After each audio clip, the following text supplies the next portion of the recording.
अल्लाह इरशाद फरमाता है कुरान शरीफ में निस्बतों के हवाले से, ऐ मेरे हबीब जो तुम्हारी बीवियां हैं, ऐ मेरे हबीब जो तुम्हारी बीवियां हैं, तुम्हारी औरतें हैं, जिनको ये मशाइख उम्मुल मोमिनीन या उम्महातुल मोमिनीन कहते हैं। वाहिद और जमा का फर्क है। हुजूर की बीवियां मोमिनों की माएँ हैं। कौन है? आपकी माएँ हैं, हमारी अख्ताबो औतादो अबरारो अब्दाल की माएँ हैं। समझ रहे? अल्लाह फरमाता है कि हबीब जो तेरी बीवियां हैं वो आम औरतों जैसी नहीं है। सुभान अल्लाह बोलो। हालांकि हैं वो आम औरती जैसी, लेकिन आप कह नहीं सकते कुरान ने मना फरमाया। क्यों?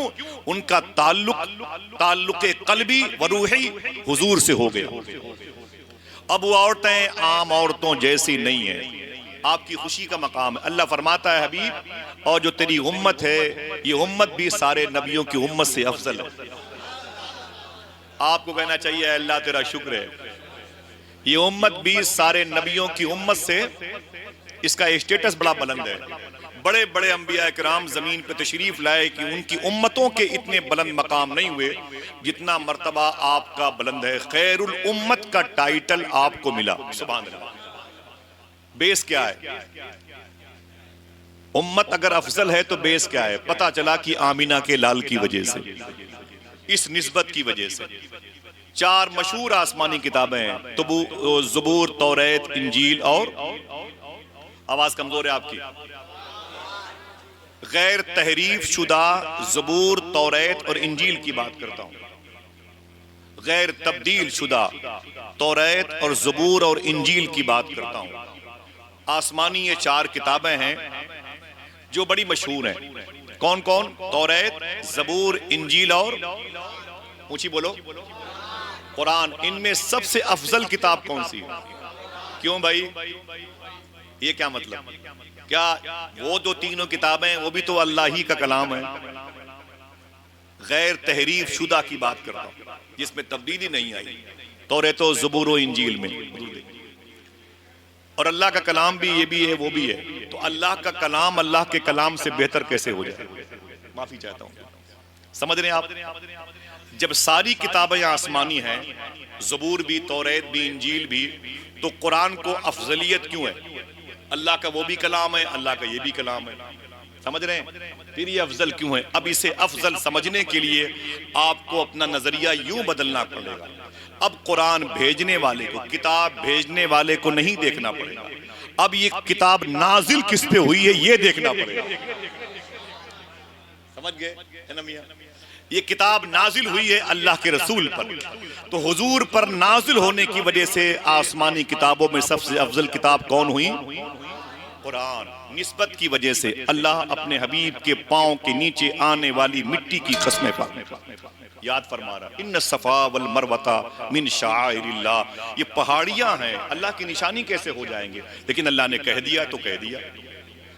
ये सफा और मरवा दो पहाड़ियां मेरी निशानियां। मिट्टी किसकी बात की? कौन सी मिट्टी की? जो हुजूर के कदम के नीचे आ गई। उस मिट्टी को की कसमें अल्लाह याद फरमा रहा। एक मिट्टी तो ये हो गई, एक वो मिट्टी, एक ये मिट्टी जो हुजूर के कदम के नीचे है, और एक वो मिट्टी जो हुजूर के जिस्म के नीचे, हुजूर की पर्सनालिटी के नीचे, हुजूर की बॉडी मुबारका जस्द अतहर शरीफ से लगी हुई मिट्टी है। आप समझ रहे हैं? रोज़े शरीफा की मिट्टी, कब्र मुस्तफ़ा की मिट्टी, लहद शरीफ जो सरकार की बनी है गुम्बद खदरा के नीचे, उसकी मिट्टी का आलम क्या होगा? तवज्जो है? आप कम नहीं है। मकबूलियत की सर्टिफिकेट जिन शख्सियतों के वजह से मिलती है वो तो है ही माशाअल्लाह। सुने, एक वो मिट्टी जो हुजूर के कदम के नीचे आई, जिसकी कसमें अल्लाह ने याद फरमाई। दूसरी वो मिट्टी जो अल्लाह के नबी के जिस्म पाक से मिल गई है। उसका ही स्टेटस कितना बुलंद है बता दूं? वो मिट्टी काबे से ही नहीं, बैतुल मुकद्दस से ही नहीं, कुब्बतुस सुखरा से ही नहीं, सातों आसमान से ही नहीं, आठों जन्नत ही से नहीं। अगर दिल के है तो बोलना, अर्श आज़म से भी अफजल है। जो मिट्टी हुजूर के जिस्म पाक से लगी है वो मिट्टी, बोलो भाई, अर्श आज़म से भी अफजल है। सोचो जरा सा, इस मिट्टी का आलम कितना अरफ वाला है, पता चला ये अर्श आज़म से भी अफजल है। एक ये मिट्टी हो गई, एक वो मिट्टी अकीदा है अल्लाह ने अपने नूर से अपने हबीब के नूर को पैदा किया, लेकिन नूर को इंसानी वजूद में ढालने के लिए पैकरे खाकी का रंग दिया गया, वो अनासिरे अरबा इसमें शामिल किए गए। समझ रहे हैं, आग पानी मिट्टी हवा की सूरत में। तो जरा सोचो कि जो हुजूर के कदम के नीचे आने वाली मिट्टी है उसकी कस्में याद कर रहा है परवरदिगार, तो उस मिट्टी की तासीर जो जिस्म पाक से लगी है, पता चला अर्श आज़म से अफजल है। तो उस मिट्टी का मर्तबा कितना बुलंद होगा जिससे अल्लाह ने अपने हबीब के वजूद को बनाया। यहीं से थोड़ी सी बात होगी, समझिएगा, जाइएगा नहीं कहीं, थोड़ी सी बात। मुझे अपने सरकारों के कदम को चूमना है और यहीं से फैज़ नक्शबंद को अपने दिलों में समोना है। और मेरे दिल में जहाँ बिल्कुल अक्सर बातें होती रही सैयद साहब के करीब में, हजरत की दराजी उम्र के लिए अक्सर मजालिसों में और महफिलों में दुआएं होती रहीं। ख़ास दुआ फरमाएं कि परवरदिगार आलम इस मोहम्मदी नक्शबंदी फूल को अल्लाह सलामत रखे। इलाहाबाद पे कदम रखते हैं तो इलाहाबाद शहर मुस्कुराने लगता है। अल्हम्दुलिल्लाह, बेबरकती दूर होती है, नहूसतें दूर होती हैं, बीमारियां दूर होती हैं, बेकरारियां दूर होती हैं।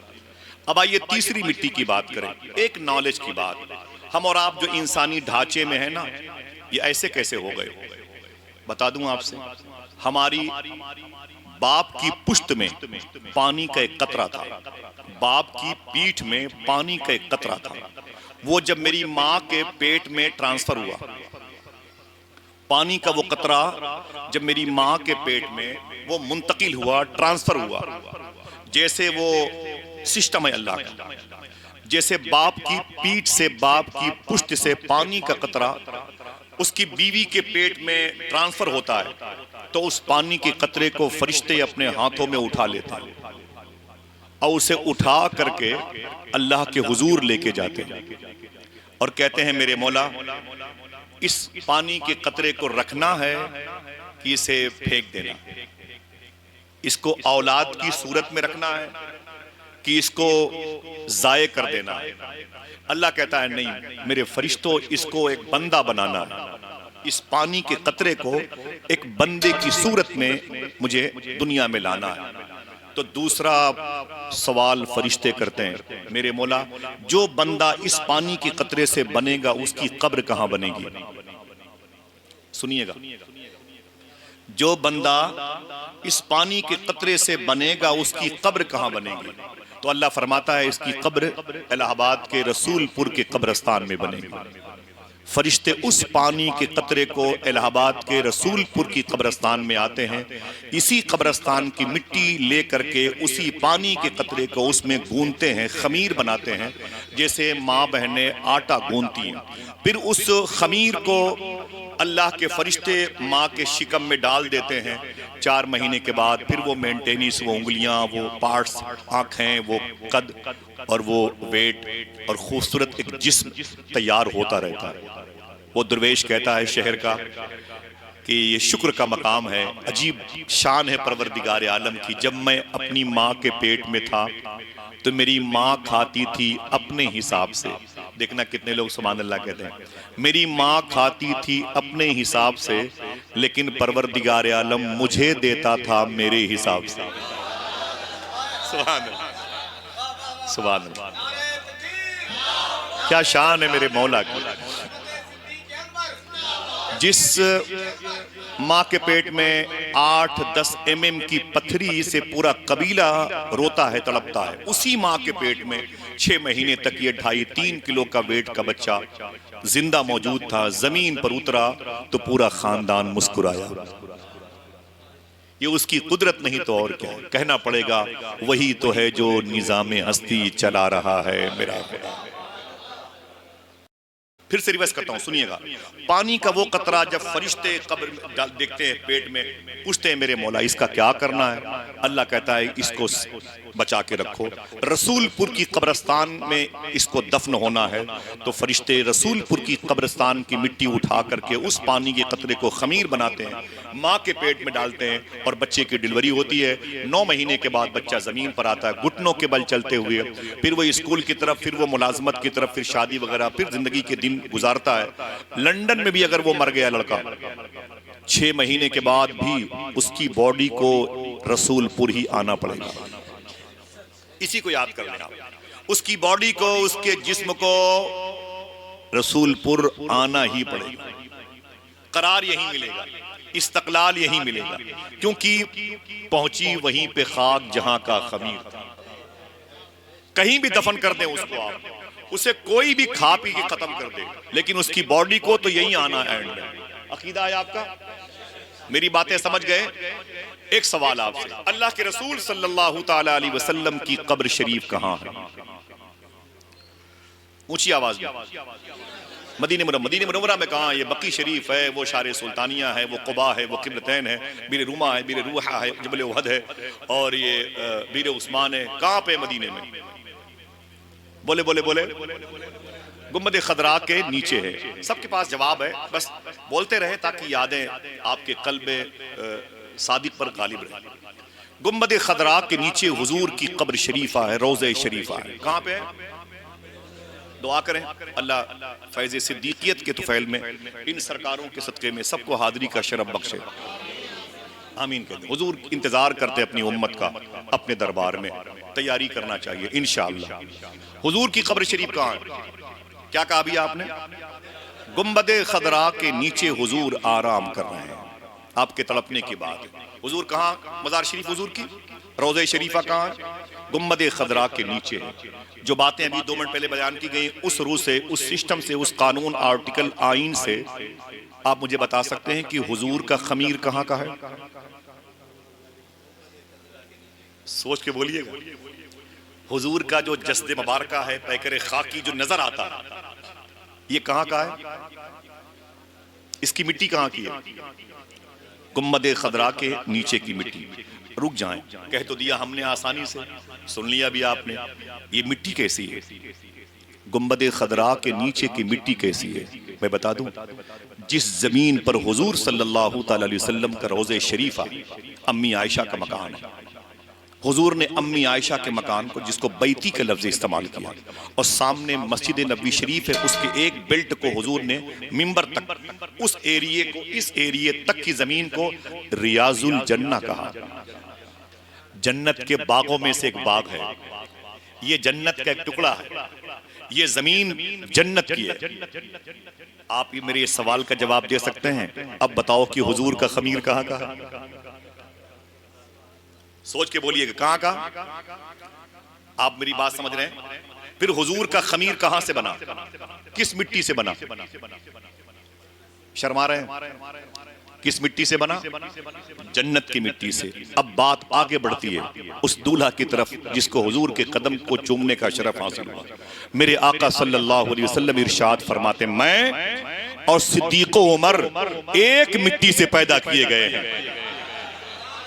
अल्लाह अल्लाह। मेरा और सिद्दीक़ उमर का खमीर एक मिट्टी से बना। अल्लाह अकबर। हुजूर के पहलू पे कौन लेटा है? सरकार सिद्दीक़ उमर। उस्मान गनी नहीं है, बकी शरीफ में है। मौलाए कायनात 1500 किलोमीटर के करीब में नजफ अशरफ में है। वो घर किसका है? जिस घर पे हुजूर की मदार शरीफ है। बोले? अम्मी आयशा का। सिद्दीक़ अकबर का मकान सामने था, बाबू सलाम के बगल में खोखे सिद्दीक़ अकबर जिसे बोलते। ये घर अम्मी आयशा का। इस घर से मिली हुई दीवारें मखदूम कायनात की। समझ रहे? हुजूर अगर चाहते तो मखदूम कायनात के घर पे भी हुजूर का रोज़े शरीफा बन सकता था। समझ रहे? लेकिन हुजूर आराम कर रहे हैं अपनी बीवी अम्मी आयशा के मकान में। क्या मतलब? एक जमात है अहले तशय्युं की जो ये दावा करती है फातिमा हमारी और हम फातिमा के। हम हुजूर को मानते हैं कि फातिमा के घर में लेटे हुए हैं, और ये दावा आपका है। तो बात कैसे बनती है इसमें कि ओरिजिनल कौन गुलाम है? हुजूर ने आयशा के घर में क़याम किया, सिद्दीक उमर को साथ में रखा। अकीदे जाहिर हो गए हमारे बुजुर्गों के कि जिसकी आयशा है मुस्तफा भी उसी के हैं, अबू बकर उमर जिसके हैं मुस्तफा भी उन्हीं के। समझ रहे हैं? अल्लाह के रसूल सल्लल्लाहु ताला अलैहि वसल्लम के दो या दोस्त हुजूर के पहलू में लेटे, हम भला खाक समझ पाएंगे अजमत उनकी जिसने सरकार के पहलू में जगह पाई। मेरे आका सल्लल्लाहु अलैहि वसल्लम ने क्या कहा सिद्दीक अकबर के बारे में? बैठे हुए थे जनाबे सिद्दीक अकबर, हुजूर फरमाते अबू बकर अल्लाह की बारगाह में 360 बड़ी खास नेकियां हैं, 360 नेकियां अल्लाह की बारगाह में बड़ी खास हैं। जब किसी बंदे को अल्लाह बख्शना चाहता है, उनमें से एक नेकी अल्लाह निकाल करके उस बंदे के तराजू में डाल देता है और इसी बहाने अल्लाह उसे बख्श देता है। बोले हुजूर ने सिद्दीक अकबर से फरमाया, ऐ अबू बकर सिद्दीक, अल्लाह की बारगाह में 360 ऐसी नेकियां हैं जो बड़ी प्राइवेट हैं। अल्लाह जब किसी बंदे को बख्शना चाहता है, उनमें से एक नेकी निकाल करके उसके तराजू पे रख देता है और फिर उसे बख्श देता है। देखना कितने लोग सुभान अल्लाह कहते हैं। सिद्दीक अकबर फरमाते हैं कि हुजूर, उनमें से क्या कोई एक नेकी ही सही मेरे पास है? उन 360 में से कोई एक नेकी ही सही मेरे पास है? देखना कौन कहता है सुभान अल्लाह। मेरे आका फरमाते सिद्दीक, 360 की कुल नेकियां तेरे पास है। हाय हाय हाय, जरा मोहब्बत से कह दो सुभान अल्लाह। नारे रिसालत, जश्न सिद्दीक अकबर, उनमें से कुल नेकियां तेरे पास है। रियाजुल जन्ना में आराम कर रहे हैं, अभी भी उनके अकीदे पर शक है। लोग कहते हैं भैया वो कुरान खानी करो, बख्श दिए जाएं, कुरान पढ़ दो ताकि जन्नत में चले जाएं। आइए तिलावत और नवाफिल के सहारे से इनको जन्नत में दाखिले का सर्टिफिकेट दे दें। अजीब बात है, आप जन्नत में किसी को भेजने की कोशिश करते हो। सिद्दीक उमर वहीं लेटे हैं जिस जमीन को जन्नत कहा जाता है। अभी भी उनके अकीदे पर शक है, अभी भी उनके अकीदे पर शक है। हुजूर सल्लल्लाहु अलैहि वसल्लम इरशाद फरमाते, खुशी का मकाम ये, मेरे आका फरमाते हैं कि जिब्रील मेरी बारगाह में आके बैठे रहते थे। जिब्रील ये फरिश्तों के सरदार। हुजूर ने एक बात कही, मेरे दो वजीर हैं जमीन पर और दो वजीर हैं आसमान पर। मैंने क्या कहा?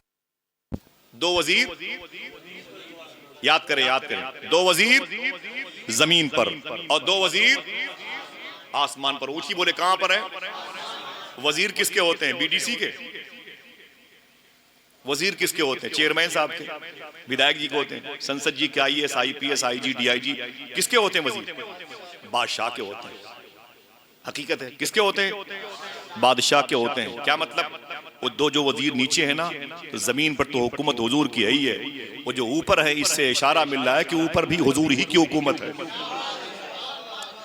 ऊपर भी हुजूर की। जिब्रील और मीकाईल हुजूर के वज़रा में से, एक कैबिनेट मंत्रियों में से, समझ रहे हैं, ये वज़राए मुस्तफा में से है। मेरे आका सल्लल्लाहु अलैहि वसल्लम फरमाते हैं कि जिब्रील, वो जो फरिश्तों के सरदार, मेरा आसमानी वजीर है, वो मेरी महफिल में आके बैठा रहता है। मेरे सारे गुलाम आते हैं, जाते हैं, आते हैं और जाते हैं, कोई जिब्रील को देख नहीं पाता। ठीक, जिब्रील नूरी मखलूक है, उनको कोई देख नहीं पाता। वो हुजूर से बातें करते हैं, सबको आते जाते हुए देखते रहते हैं, उन्हें कोई देख नहीं पाता। कोई आ रहा है हुजूर की बारगाह में, कोई जा रहा है इजाजत लेके हुजूर की बारगाह से, आना जाना लगा रहता था। और जिब्रील खामोशी से हुजूर की बारगाह में किसी को ना नजर आते हुए सिर्फ सिवाय मुस्तफा के चुपचाप बैठे रहते थे। अगर दिल कहे तो बोलना सुभान अल्लाह। मेरे आका फरमाते हैं, मैंने पूरी जिंदगी खुदा की कसम जिब्रील को अपनी बारगाह में बड़े बड़ों को आते जाते हुए देखा और बैठे हुए देखा, लेकिन जब भी मेरी महफिल में अबू बकर आया है, जिब्रील ने खड़े होकर के इस्तकबाल किया है। अल्लाह अल्लाह अल्लाह, नारे रिसालत, यौम सिद्दीक अकबर, सुभान अल्लाह। ये शान है जनाब सिद्दीक अकबर रज़ियल्लाहु। अल्लाह के रसूल सल्लल्लाहु अलैहि वसल्लम की बीवी अम्मी खदीजा, नाम सुन के सुभान अल्लाह कहना चाहिए। अम्मी फातिमा की माँ हैं, इमाम हसन हुसैन की नानी है, मौलाए कायनात की जौजा हैं, मौलाए कायनात इनके जौवज हैं, कायनात की सारी बहारें इनके पैरों की ठोकर की वजह से। दुनिया में अगर कोई औरत है जिसे कहा जाए तो वो मखदूमा फातिमा है, समझ रहे हैं। इनकी वो माँ है अम्मी खदीजा, उनकी उम्र थी 55 साल, हुजूर की उम्र शरीफ थी 40 साल, सिद्दीक अकबर की उम्र शरीफ थी 37 साल। हुजूर की पैदाइश हुई तो 3 साल के बाद ये पैदा हुए थे सिद्दीक अकबर रज़ी अल्लाह तआला। हुजूर से उम्र में भी जूनियर थे, गुलाम भी, ठीक है। 3 साल हुजूर से छोटे हैं सिद्दीक अकबर। 7वीं जो इनके जद की नस्लें हैं, इनके बाप की भी तरफ से, अबू उस्मान की तरफ से भी